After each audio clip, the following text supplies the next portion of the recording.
Hello everybody, I'm Rene Ramos, director of the Lynn and Louis Wolfson II Florida Moving Image Archives, and this is Rewind, the show that looks back on Florida's past with historic film and video. It's time for another trip back into the past, so sit back, relax, and enjoy another episode of Rewind.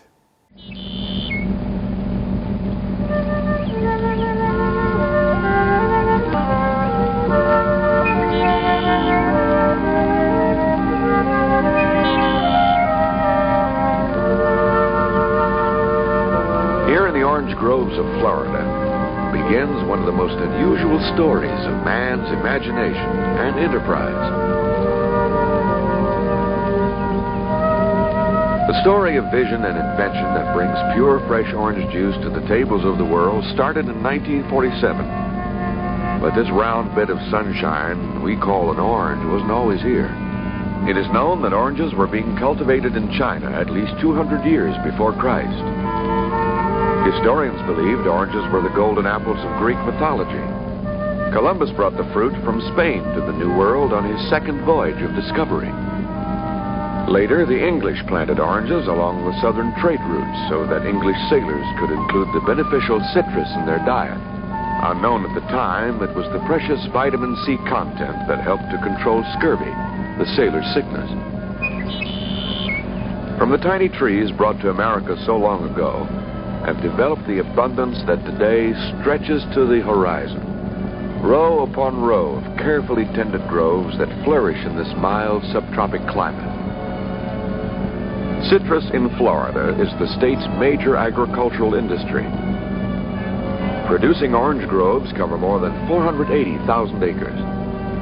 There are over 30 million bearing trees and 23 million young trees that will become productive within the next few years. Warm air rising from hundreds of natural lakes throughout the citrus-producing area gives the trees protection from occasional cold winds during the winter and furnishes water for irrigation during dry weather. Citrus trees begin to produce commercially at 5 to 7 years of age, and their productive life depends on the care given them. As long as they are properly fertilized, sprayed, and pruned, they'll produce for many years. There are still trees bearing in Florida that are over 100 years old. As the season begins, Tropicana, the largest single user of Florida citrus, is jammed with incoming gondola trucks from groves throughout the area.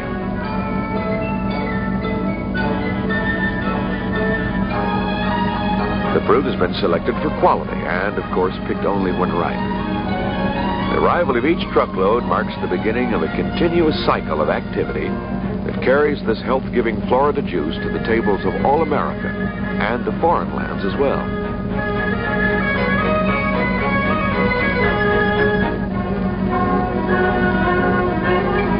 The first operation sets the pattern for the entire process: cleanliness. As the fruit is conveyed along endless belts, stiff brushes scrub the outer skin as jet spray washes each orange thoroughly.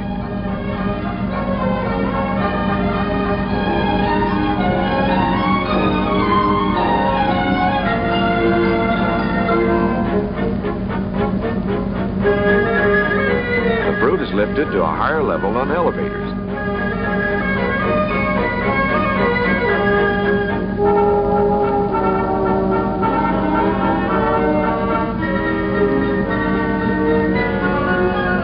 It is then routed to tables where inspectors check for any fruit not meeting high standards.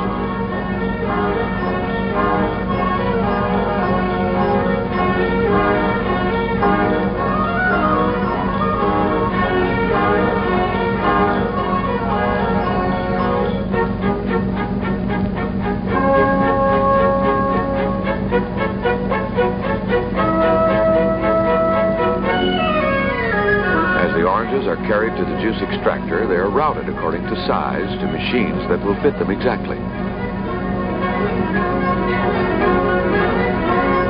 oranges are squeezed as soon as possible to capture the peak flavor. These amazing machines are operated in such a manner that none of the peel or skin is pressed with the juice. Compressed air determines the precise amount of pressure used to extract the juice.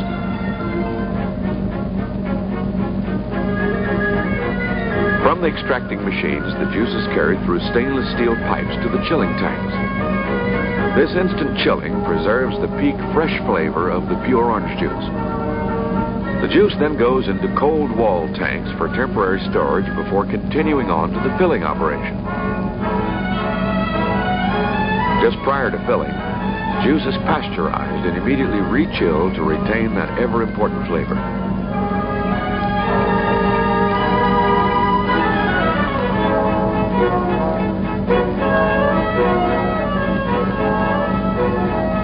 Now, delicious chilled orange juice is ready for the families of the world, produced by Tropicana, packed in convenient cartons and distributed through dairies and food stores.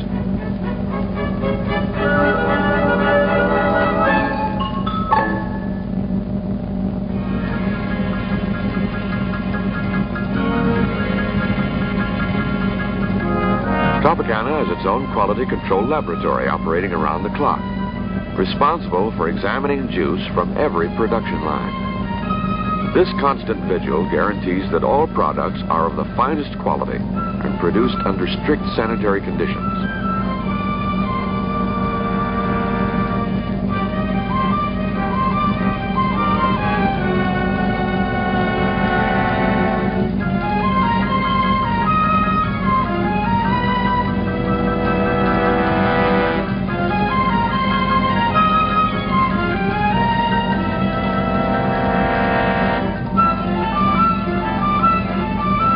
Research leading to new and improved methods of manufacture and new uses of citrus and its byproducts is the responsibility of this laboratory. Here, flavor research is in a continual state of advancement and a constant effort for product improvement. A federal inspection laboratory is also located at the plant so that no detail is overlooked to ensure uniform quality and purity. A United States Department of Agriculture inspector pulls a sample from the line every 30 minutes. It's then taken to an adjacent laboratory and tested to make certain it meets department specifications. Any question and the line is shut down immediately until the fault is corrected. Although the carton remains a consumer favorite in a number of markets, most Florida chilled orange juice is now sold in glass bottles.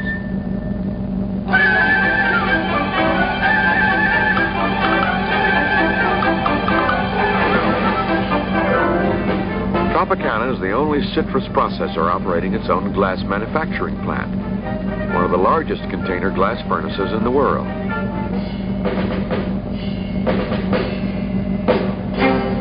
The glass plant continues operation 24 hours a day, year-round.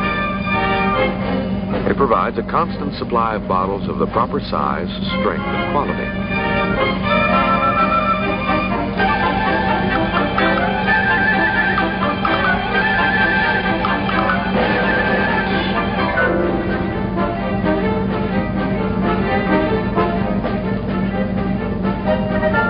Bottles enter annealing ovens called layers, where they're tempered by reheating. After cooling, they're boxed for safe delivery to the bottling lines in another part of the plant.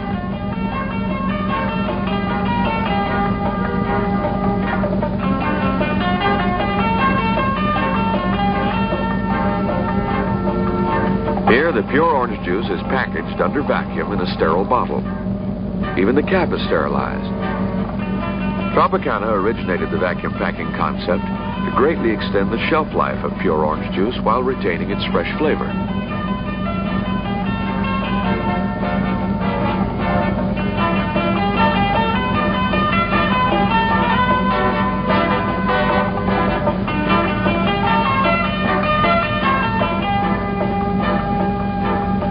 The bottled juice, now ready for shipment, is sealed in cartons and automatically stacked on forklift pallets ready for loading.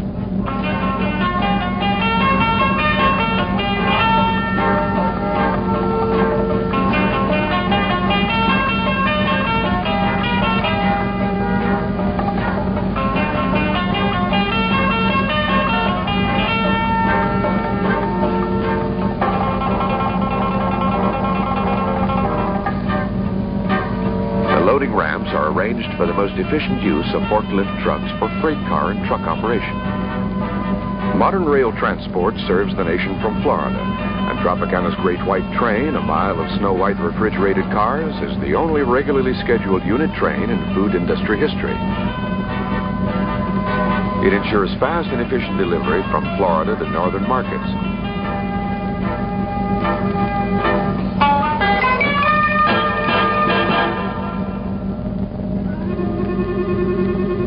Byproducts are an important business, and in today's modern plants, no part of the orange is going to waste. The seeds, peel, and rind, which remain after the juice has been extracted, are dehydrated in modern giant dryers and converted into cattle feed, one of the most important byproducts of the industry.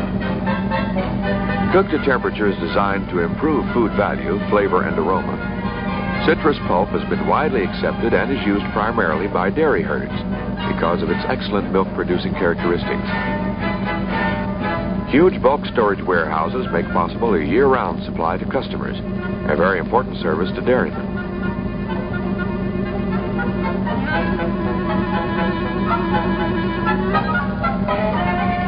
Efficient bulk loading into company tankers and railroad cars keep shipping costs to a minimum.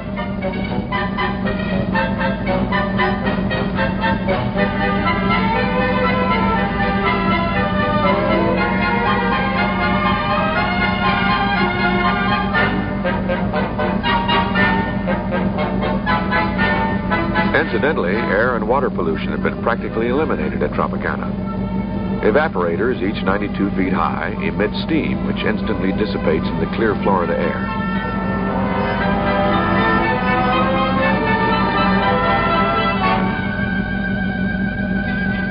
These stacks are periodically monitored to ensure that smoke, particulate matter, and even smell are removed from the emission in accordance to strict pollution codes.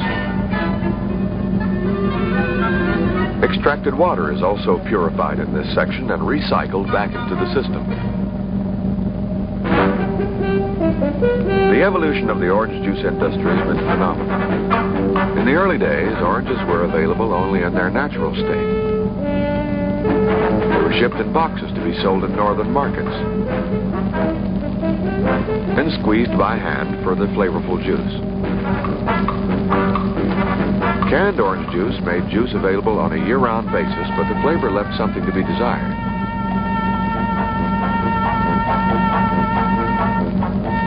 Then in the 1945-46 season, frozen concentrated orange juice was developed by citrus research men. Simply by mixing this concentrate with water, the housewife could conveniently make delicious orange juice any time of the year. That first year, 250,000 gallons were produced. Today, up to 180 million gallons are produced annually.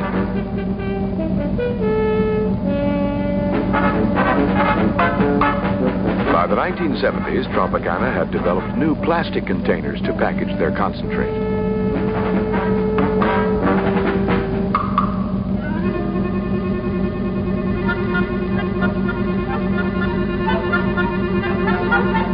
Tropicana maintains their own plastic container fabrication plant to ensure quality control and efficient continuous production. These plastic containers are made under conditions of absolute cleanliness.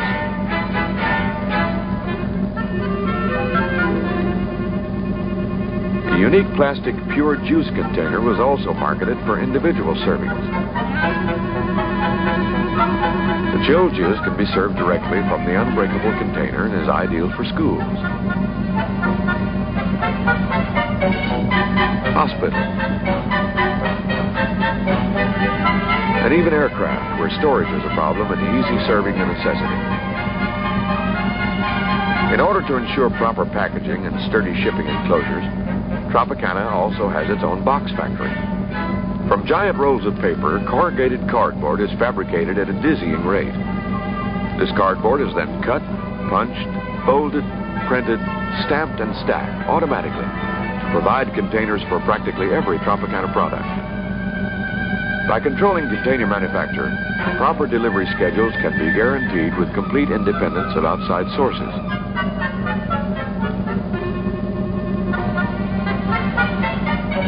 Another of Tropicana's innovative ideas was freezing blocks of pure orange juice. The frozen blocks are wrapped in plastic to be stored in a cold room held to 25 degrees below zero. These are available to be thawed and blended with other juice when breaks in seasonal picking slow production. This method, approved by the Pure Food and Drug Administration and the United States Department of Agriculture, means pure orange juice for year-round delivery. For a man's ingenuity, one of nature's most delicious fruits can now be enjoyed as a health-giving beverage anywhere, every day of the year.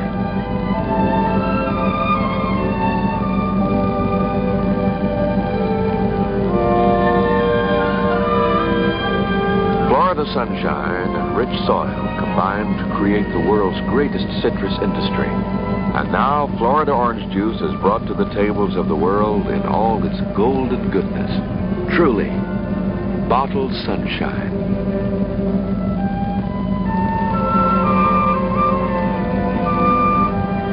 How about that? Wasn't that a juicy story?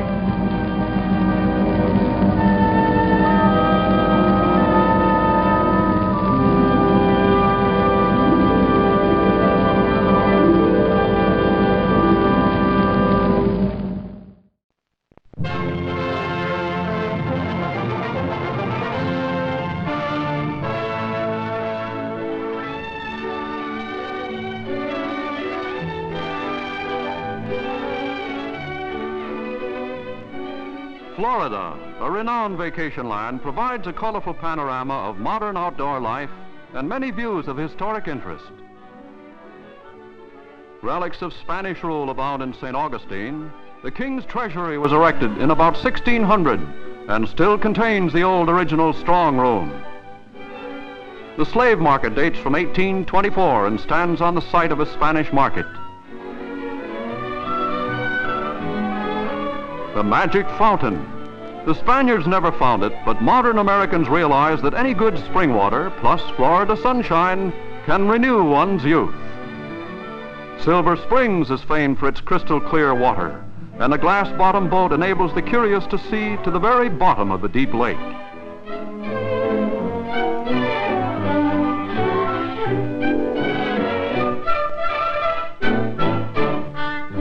Here's a swimmer on a turtle hunting expedition. The lake abounds with big snappers, and they haven't a chance to get away once they're caught out in clear water, free of vegetation. This fellow will weigh at least 100 pounds, and he's headed for a soup kettle as soon as the diver tightens that rope around one of his flippers. This is the way they take turtles from Silver Springs.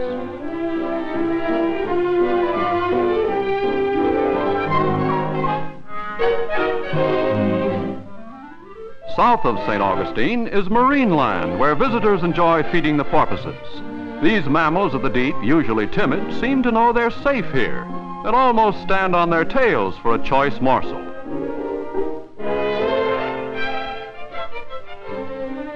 Further to the south, along the east coast, is Palm Beach, and many of its streets are lined with majestic palms and semi-tropical foliage. Mirrored in the water at Lake Wales is the famous singing tower in Carillon, built by Edward W. Buck as a perpetual monument to the motive he gave as its keynote: make you the world a bit better and more beautiful because you have lived in it.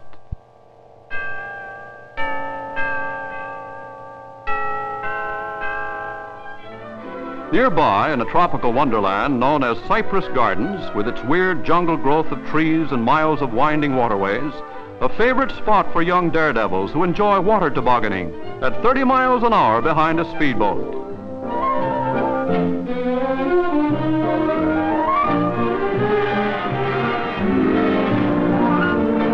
And here's a sextet of lovies on skis.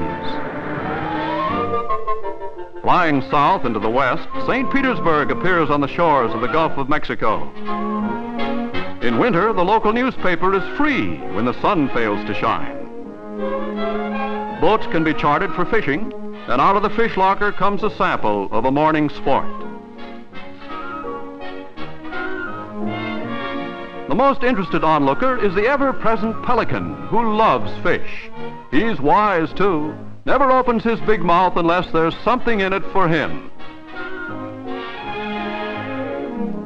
Shuffleboard, favorite game aboard ship, came ashore at St. Pete and holds the interest of thousands of visitors.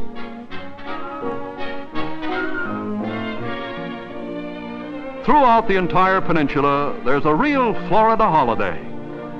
All the rails, the roads, and the skyways lead to Miami on the East Coast, mecca of millions from every state when winter grips the less fortunate sections.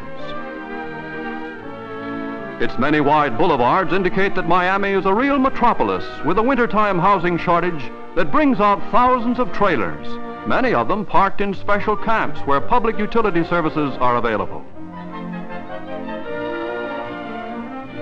And here's a cute job that's real doggy. Poochie lives like a king. Bayfront Park lies between Biscayne Boulevard and the bay, close by the city piers, where there are always many visiting yachts moored. A bridge on the Indian River lifts for passing boats, some of them bound for the fishing grounds on the edge of the Gulf Stream, where there's always action for the sportsmen. In these waters, they almost never fail to make a catch.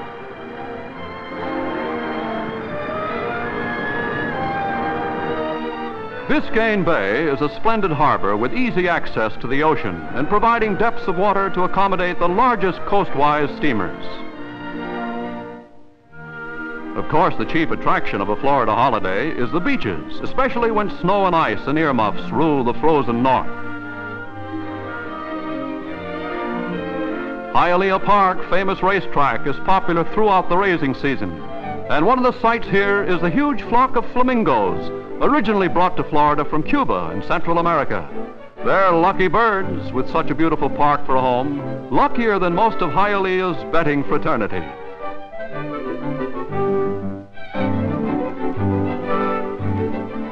They're off, and hopeful thousands here for a holiday back their judgment with a firm belief that this race is in the bag, or else the next race. Optimism never dies. In Everglades National Park, the rare egret is protected as well as thousands of herons of every species. Were it not for this great bird sanctuary, the egret, prized for its beautiful plumage, would now be totally extinct in Florida. The park is perfect as a home for wildlife as well as rare jungle flowers. Here, deep in this tropical wilderness of the Everglades, there's a peace and quiet remote from civilization's turmoil.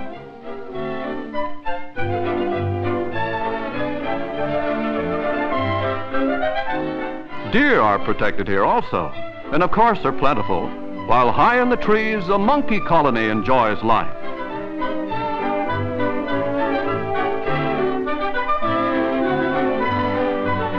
They're mindful, of course, of danger below and constantly keep a watchful eye on the lurking gator, who would enjoy a nice monkey dinner.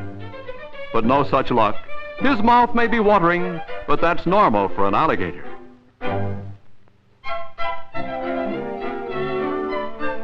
Nothing disturbs the happy freedom of life in this jungle where even the old story of boy meets girl is enacted. And here's the proof of it. They turn their backs upon an unromantic world. The descendants of the Indians surviving the Seminole War of 1836 still live in the Everglades very much as they always did, and just about as primitive. The young ones look well fed. There are today not more than 300 Seminoles remaining of a tribe that once numbered thousands. From the air, plenty of game can be seen. And even wild turkeys are sighted scurrying off through the brush.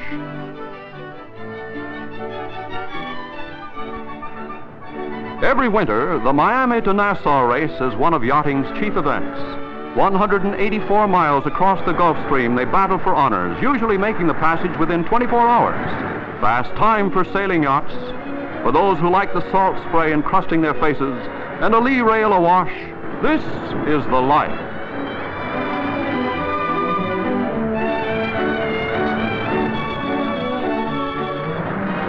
And for those who like a great variety of sports and recreation, the days aren't long enough.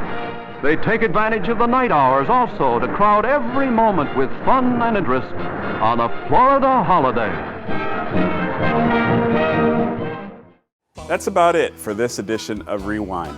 Just time to remind you that Rewind features historical film and video from the Lynn and Lewis Wolfson II Florida Moving Image Archives.